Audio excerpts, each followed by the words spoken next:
Hi, it's my Aunt Effie, and I'm going to talk to you today about a book called The Summer Without Men by, and I'll probably destroy this person's name, Siri Hustvedt. Let's see if I can make a thumbnail there. It is really fabulous. I'll tell you, this book is the most beautiful writing that I have come across in the last few years. It was amazing. This story is extremely close to the soul, and yet at the same time it's witty and funny. On the inside cover, they refer to it as they refer to the person who narrates the story, our protagonist, as a tragicomic, poetic narrator. I think that's a perfect way to describe the main character in the book. I paid 25 cents for this book.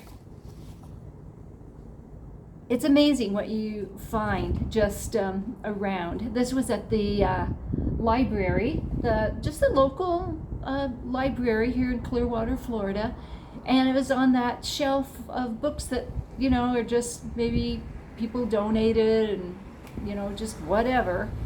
But it is absolutely amazing.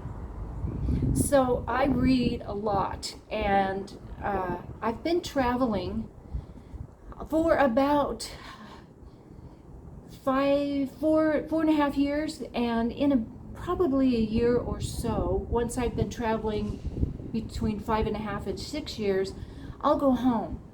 And at this point, I'm pretty sure that when I go home, this will be the only book that I bring home with me, because I just can't let it go because the writing is so wonderful.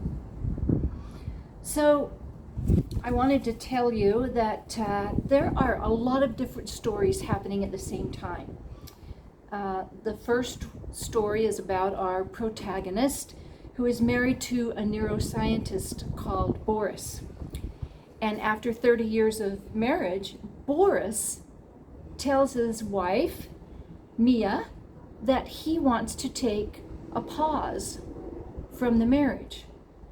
And she just loses it. He has met a young woman and wants to spend time with her. He's not asking for a divorce. He just wants a pause. So Mia ends up in a psychiatric ward. When she comes out of it, she goes to a prairie town. This is set in the States, and the author is from the States. It's a prairie town where she grew up, and her mother still lives there in a facility. I can't really tell if it's a nursing home or a residential care or some kind of combination. But she rents a house near that home so she can spend time with her mom. And her mother's part of a fun group of women. They call themselves the Five Swans. And she ends up meeting these wonderful women. She enjoys her mother. One of the Five Swans is extremely interesting. That's just, from a feminist standpoint, has been, bucking the system in her own quiet way, in what was available to her at the time. And I won't ruin it for you in case you ever have a chance to read this wonderful story. So the home she rented is across the way, across the yard, across the park, from a young neighbor that has 2 children and an extremely angry husband. And so they fight, and the young woman ends up over at her house with her kids.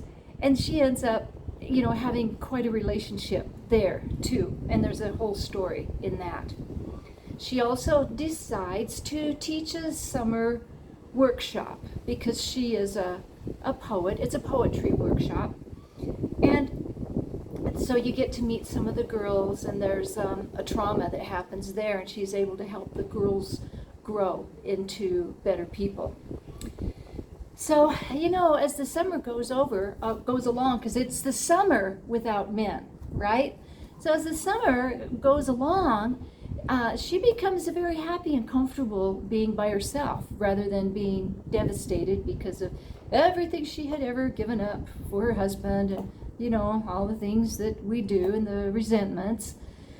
And she's happy.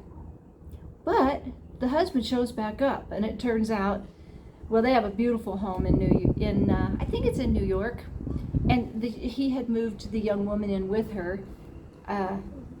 The young woman is no longer with him.